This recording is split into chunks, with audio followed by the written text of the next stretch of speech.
What's the worst that could happen? What could go wrong? You ever find yourself saying that when you're pseudo-scared to do something? To eke your way into doing something, you say, well, what's the worst that could happen?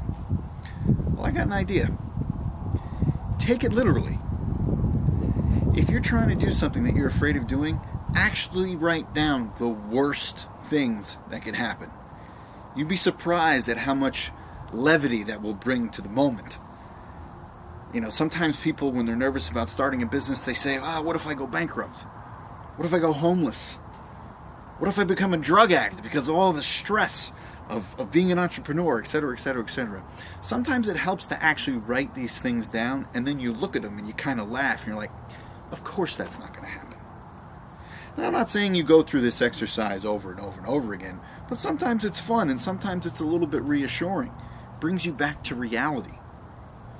In reality, the worst that can happen scenarios that we draw up in our head are always worse, way worse than what reality is going to bring us. In reality, we have the propensity and the capacity to get through a lot of tough shit. The reason I know this is because pretty much all of us have gone through something that was incredibly hard, and we made it. So there's no reason to think you can't make it again. So sometimes when you're trying to push over that hump, play the what's the worst that could happen exercise.